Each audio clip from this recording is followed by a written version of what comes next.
நன்றி சொல்ல உனக்கு வார்த்தை இல்லை எனக்கு. இப்படிதாங்க பிளே ஆஃப்க்கு போட்டி போடுற டீம் எல்லாம் இப்ப வந்து மும்பைக்கு நன்றி சொல்லிட்டு இருக்காங்க. இதுக்கு காரணம் என்ன அப்டின்னா, இன்னைக்கு பஞ்சாப மும்பை வந்து வீழ்த்திட்டாங்க. பாவங்க பஞ்சாப். மும்பைய வீழ்த்தி பிளே ஆஃப் வாய்ப்ப பிரகாசமாக்கிக்கலாம்னு நெனச்சிருப்பாங்க. ஆனா இன்னைக்கு மேட்ச்ல நடந்ததே வேற.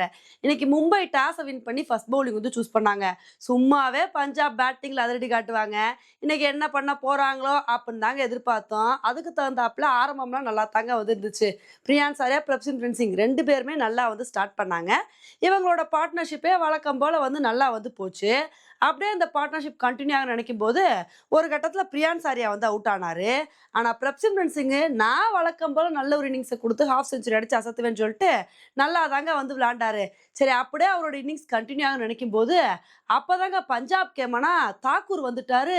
வந்த மனுஷன் ஃபர்ஸ்ட்டு பிரப்சிம்ரன் சிங்கோட விக்கெட் எடுத்தாரு. அதுக்கப்புறம் அதே ஓவர்ல கேப்டன் ஸ்ரேயஸ் ஐயரையும் வந்து தூக்கிட்டாருங்க. இதோட நிறுத்தாம அடுத்து செஜ்ஜாவோட விக்கெட் எடுக்க, மார்க்கோ ஜான்சனோட விக்கெட் எடுக்கன்னு சொல்லிட்டு, அடுத்து அவரோட பங்குக்கு 2 விக்கெட்ட வந்து எடுத்தாருங்க. இதனால வந்து பார்த்தீங்கன்னா, பஞ்சாப்னால ஒண்ணுமே பண்ண முடியல. மத்த பேட்ஸ்மேன்ஸ் ஓரளவுக்கு கான்ட்ரிபியூஷன குடுத்திருந்தாலுமே கூட, இன்னைக்கு பஞ்சாப் 20 ஓவர் முடிவுல வெறும் 200 ரன் தாங்க வந்து எடுத்தாங்க. "ஏனாப்பா 200 ரன்னுலாம் கம்மின்னு சொல்றீங்க? மும்பைக்குலாம் 200 ரன்னே அதிகம்" அப்படின்னு தாங்க நம்ம எதிர்பார்த்தோம். ஆனா இன்னைக்கு மேட்ச்ல நடந்ததே வேற. இன்னைக்கு ரோஹித் சர்மா, ரிக்கல்டன் இவங்க 2 பேரும் நல்லா ஸ்டார்ட் பண்ணாங்க. அதுல ரோஹித் சர்மா பொறுமையா இருந்தா கூட, ரிக்கல்டனு நான் அதிரடினா அதிரடின்னு சொல்லிட்டு பட்டைய கலப்பேன்னு சொல்லி, மனுஷன் ஒரு சூப்பரான இன்னிங்ஸ் வந்து குடுத்துட்டாருங்க. இதனால வந்து மும்பை பவர் பிளேலயே ஈஸியா 50 ரன்னுக்கு மேல வந்து எடுத்துட்டாங்க. அப்படியே இந்த பார்ட்னர்ஷிப் கன்டின்யூ ஆக நினைக்கும்போது, அப்பதாங்க ஒரு கட்டத்துல நல்லா அதிரடி காட்டிட்டு இருந்த ரிக்கல்டன் வந்து அவுட் ஆயிட்டாரு. அதுக்கப்புறம் ரோஹித் சர்மா, நமன்தீர் இவங்க 2 பேரும் சேர்ந்து நல்ல ஒரு இன்னிங்ஸ குடுப்பாங்கன்னு எதிர்பார்த்தோம். அதுக்கு தகுந்தாப்புல நமன்தீர் வந்து 6 அடிச்சு நல்லா வந்து ஸ்டார்ட் பண்ணாரு. அப்படியே அவரோட இன்னிங்ஸ் கன்டின்யூ ஆக நினைக்கும்போது, நமன்தீர், ரோஹித் சர்மா இவங்க 2 பேருமே அடுத்தடுத்த ஓவர்ல வந்து அவுட் ஆயிட்டாங்க.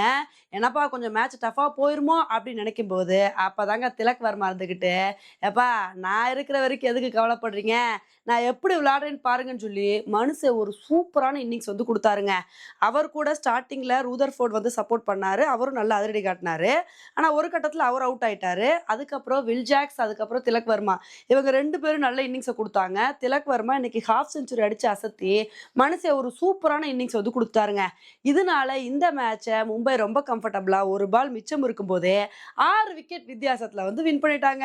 உண்மையிலே இது மும்பைக்கு தேவையான வெற்றி இல்லங்க. ஆனா சிஎஸ்கே, ராஜஸ்தான் இந்த மாரி டீமுக்கு தேவையான வெற்றி. ஏன்னா அவங்க தான் வந்து பிளே ஆஃப்க்கு போறதுக்கு போட்டி போட்டுட்டு இருக்காங்க. பஞ்சாப் வந்து இந்த மேட்ச தோத்தனால மும்பை மேல செம்ம காண்ட்ல வந்து இருப்பாங்க. ஏன்னா இந்த மேட்ச அழகா வின் பண்ணி அவங்களோட பிளே ஆஃப் வாய்ப்ப பிரகாசமாக்கிக்கலாம்னு நெனச்சாங்க. ஆனா பஞ்சாப் கனவுல மும்பை வந்து மண்ணள்ளி போட்டுட்டாங்க அப்படின்னு தாங்க வந்து சொல்லணும். ஏன்னா மும்பை வந்து இந்த டோர்னமெண்ட்ல இல்ல வெளிய போயிட்டாங்க. அப்படி இருக்கும்போதும் பஞ்சாப்புக்கு வந்து இந்த மாரி ஒரு ஆப்ப வச்சுட்டாங்க. இப்ப மும்பை இந்த மேட்ச வந்து ஜெயிச்சனால, அடுத்தடுத்த மேட்ச பஞ்சாப் வின் பண்ணியே ஆக வேண்டிய கட்டாயத்துல வந்திருக்காங்க. ஓகே ஃபிரெண்ட்ஸ், மும்பை இன்னைக்கு மேட்ச்ல பஞ்சாப்ப வீழ்த்தி பெரிய அப்செட்ட கிரியேட் பண்ணத பத்தி நீங்க என்ன நினைக்கிறீங்க அப்படின்றத என்னோட கமெண்ட் செக்ஷன்ல போடுங்க. இதே மாரி இன்னொரு வீடியோல உங்கள வந்து மீட் பண்றேன். Bye friends.